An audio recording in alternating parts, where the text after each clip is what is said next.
Good morning children.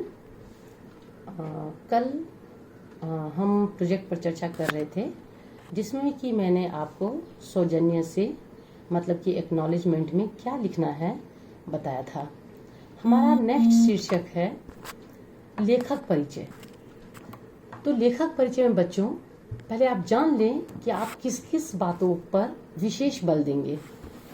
सबसे पहले आपको बताना है लेखक का जन्म, उनका मृत्यु, उन्होंने शिक्षा कहाँ से प्राप्त की या उनका क्वालिफिकेशन कितना था, उनकी प्रमुख रचनाएं, उनकी भाषा शैली, इस सब मुख्य बिंदुओं को हमें लेखक परिचय के अंतर्गत डालना है।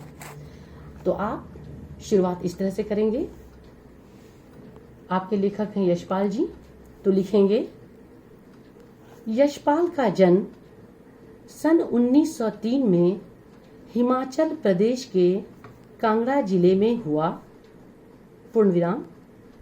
इन्होंने गांव में ही अपनी आरंभिक शिक्षा प्राप्त की तथा बाद में बीए की परीक्षा उत्तीर्ण की, पूर्ण विराम। पैराग्राफ चेंज करेंगे।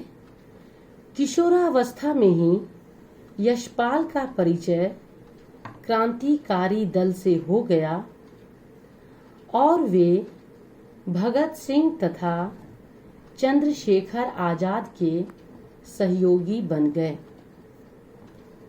पूर्ण विराम।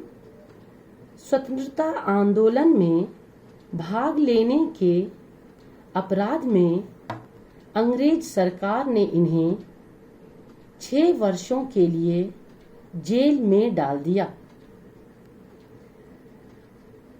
जेल से छूटने के बाद ये साहित्य सेवा में जुट गए, पूर्ण विराम।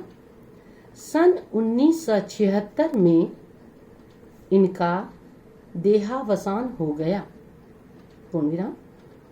फिर आप हेडिंग डालिएगा रचनाएं, नोट कीजिए। इनके प्रमुख कहानी संग्रह हैं डैश, पिंजरे की उड़ान, कॉमा, अभिशप्त, कॉमा, वो दुनिया, कॉमा, ज्ञान दान, कॉमा, तर्क का तूफान, कॉमा, भस्मावृत, कॉमा, चिंगरी, कॉमा, फूलों का कुर्ता, कॉमा, ओ भैरवी, कॉमा, और सच बोलने की भूल, पूर्ण विराम। नेक्स्ट उपन्यास, हेडिंग लिखिएगा, फिर डैश, झूठा सच, कॉमा, दिव्या, कॉमा, दादा कामरेड, कॉमा, देशद्रोही आदि। सभी रचनाओं को बच्चों इन्वर्टेड कॉमा में लिखिएगा। फिर पैराग्राफ चेंज कीजिएगा, लिखिएगा हेडिंग भाषा या भाषा शैली, ठीक है।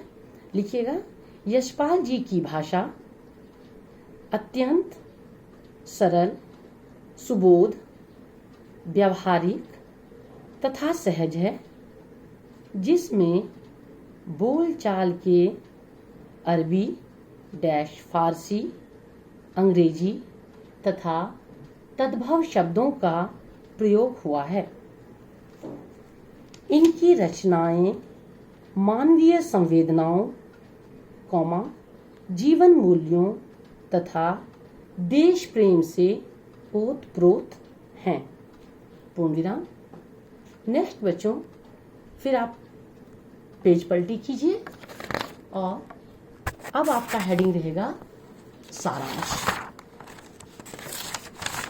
जैसा कि आप देख रहे हैं, तो यहाँ भी आपको क्या करना है बच्चों, सारांश मतलब कहानी का समरी, कथानक, समरी, सार, जो भी आप को ठीक लगे।